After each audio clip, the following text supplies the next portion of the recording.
নমস্কাৰ, মই ৰুবুল কুমাৰ দাসে আপোনালোকক আন্তৰিকতাৰে স্বাগতম জনাইছোঁ মোৰ ইউটিউব চেনেল ৰুবুল ডিজিটেললৈ।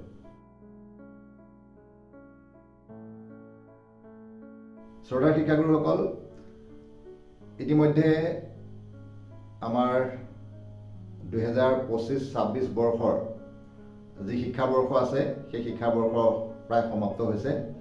1 এপ্ৰিল 2026-ৰ পৰা আমাৰ নতুন শিক্ষাবৰ্ষ আৰম্ভ হ'ব আৰু নতুন শিক্ষাবৰ্ষ আৰম্ভ হোৱাৰ লগে লগে আমি সকলো শিক্ষাগুৰুৱে ব্যৱহাৰ কৰি থকা শিক্ষা সেতু এপৰ প্ৰয়োজনীয়তা পুনৰ আহিব। এই শিক্ষা সেতুত আমাৰ প্ৰাথমিক বিদ্যালয় হওক বা উচ্চ প্ৰাথমিক বিদ্যালয় হওক, পঞ্চমমান শ্ৰেণী আৰু অষ্টমমান শ্ৰেণী যিসকল ছাত্ৰ ছাত্ৰী আছিলে তেখেতলোকক আমি কিদৰে আমাৰ বিদ্যালয়ৰ পৰা বেলেগ বিদ্যালয়লৈ পঠাই দিব পাৰিম বা তলৰ শ্ৰেণীসমূহৰ ছাত্ৰ ছাত্ৰীসকলক কিদৰে প্ৰমোচন কৰিব পাৰিম, সেইখিনি বিষয়ে আজি আপোনালোকক এই ভিডিঅ'টোত জনাব বিচাৰিছোঁ। গতিকে আশা কৰিছোঁ ভিডিঅ'টো শেষলৈকে চাব, কিয়নো বিগত বৰ্ষবোৰতকৈ এই বছৰৰ শিক্ষা ক্ষেত্ৰত কিছু সাল সলনি কৰা হৈছে, যিবোৰ হয়তো আপোনালোকে কৰাৰ সময়ত অকণমান অসুবিধাৰ সন্মুখীন হ'ব পাৰে। গতিকে এই ভিডিঅ'টোৰ জৰিয়তে মই আপোনালোকক সম্পূৰ্ণভাৱে অৱগত কৰিবলৈ চেষ্টা কৰিছোঁ আপোনালোকে কিদৰে এই ছাত্ৰ ছাত্ৰীসকলৰ ট্ৰেন্সফাৰ আৰু প্ৰমোচন কৰিব পাৰিব। তো পলম নকৰি আহক আমি ভিডিঅ'টো চাওঁ। তো ইয়াৰ কাৰণে পোনপ্ৰথমে আপোনালোকে শিক্ষা সেতু পৰ্টেলত গৈ আপোনালোকে নিজৰ স্কুলৰ ID আৰু পাছৱৰ্ডেৰে নিজৰ বিদ্যালয়ৰ ভিতৰলৈ যাব আৰু তাতে গৈ আপোনালোকে যি স্কুল ডেছবৰ্ড আছে সেই ডেছবৰ্ডৰ ওপৰৰ ফালে বাওঁফালে যি তিনিটা চিন আছে সেই তাতে ক্লিক কৰিলে তলৰ ফালে বিভিন্ন অপশ্যন দেখা পাব। তাৰ ভিতৰতে আমাক এতিয়া প্ৰয়োজন হৈছে ষ্টুডেণ্ট মেনেজমেণ্ট। তো আপোনালোকে ষ্টুডেণ্ট মেনেজমেণ্টটোত ক্লিক কৰিব। ষ্টুডেণ্ট মেনেজমেণ্টটোত ক্লিক কৰাৰ লগে লগে আমাৰ ছাত্ৰ ছাত্ৰীৰ সন্দৰ্ভত বিভিন্ন অপশ্যন আছে তাত। এতিয়া আমাৰ প্ৰয়োজনটো হৈছে দুটা, এটা হৈছে প্ৰমোচন আৰু ৰিপিটাৰ আৰু আনটো হৈছে ট্ৰেন্সফাৰ। আপোনালোকে প্ৰথম কৰিবলগীয়া কামটো হৈছে, মই LP স্কুলৰ ক্ষেত্ৰত কৈছোঁ, পঞ্চম শ্ৰেণীৰ ছাত্ৰ ছাত্ৰীসকলক আপোনালোকৰ বিদ্যালয়ৰ পৰা আঁতৰাই দিব লাগে। তেওঁলোক কোন বিদ্যালয়লৈ গৈছে আগতে আমি ড্ৰপ বক্সত দি দিওঁ, কিন্তু এইবাৰ ড্ৰপ বক্সৰ সুবিধাটো ইয়াত নাই।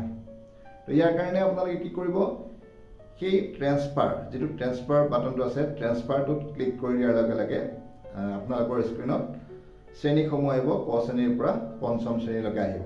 তো তাতে পঞ্চম শ্ৰেণীৰ ঘৰটোত ভিউ বুলি এটা ৰঙা বাটন থাকিব। সেই ৰঙা বাটনটোত আপোনালোকে ক্লিক কৰিব। ক্লিক কৰি দিয়াৰ লগে লগে আপোনাৰ পঞ্চম শ্ৰেণীত থকা ছাত্ৰ ছাত্ৰীসকলৰ নাম আহিব আৰু নামটোৰ কিনাৰতে তেখেত এটা টিক বক্স আহিব। টিক বক্স আহিব আৰু আপোনালোকে যিসকল ছাত্ৰ ছাত্ৰীক কাৰোবাক যদি ৰখাই দিব বিচাৰিছে সেইটো বাদ দিছোঁ বাৰু, কিন্তু যিসকল ছাত্ৰ ছাত্ৰী আপোনালোকৰ বিদ্যালয়ৰ পৰা ওলাই যাব তেওঁলোকৰ নামসমূহৰ টিক বক্সসমূহ ক্লিক কৰিব।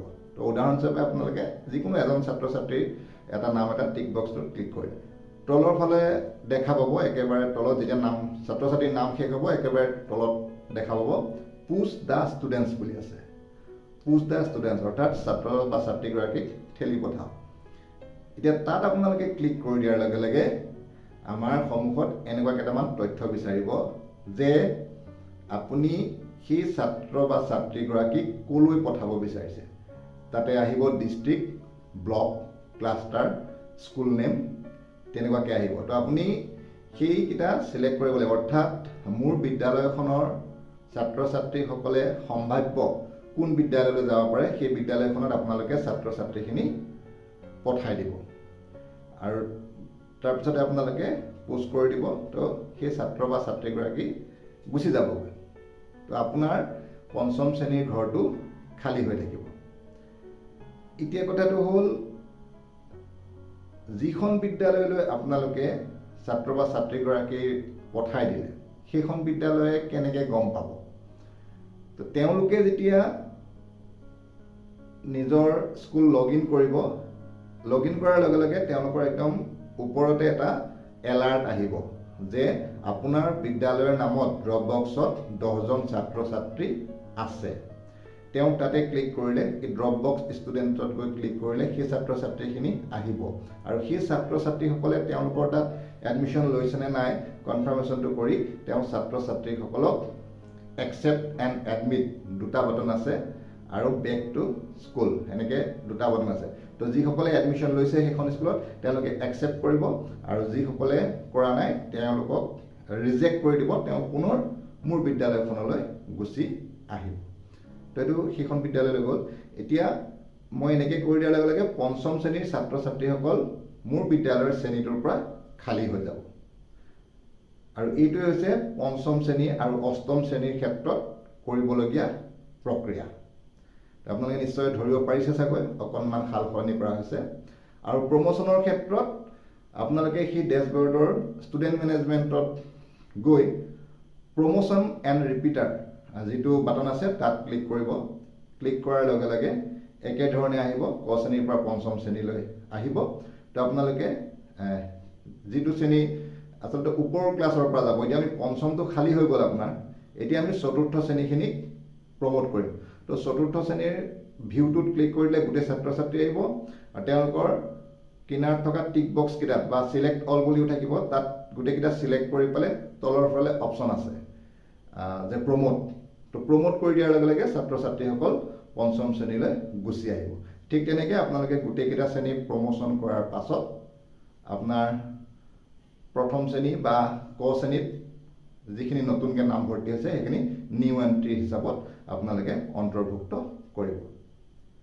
এইটোৱে আছিলে প্ৰক্ৰিয়াটো, যিটো প্ৰক্ৰিয়াৰ জৰিয়তে আমি নতুন কিছু সালসলনি যিটো শিক্ষা ক্ষেত্ৰত কৰা হৈছে সেই শিক্ষা ক্ষেত্ৰৰ সালসলনি কৰাৰ ধৰণেৰে আমি ছাত্ৰ ছাত্ৰীসকলক ট্ৰেন্সফাৰ বা প্ৰমোশ্যন কৰিব পাৰোঁ।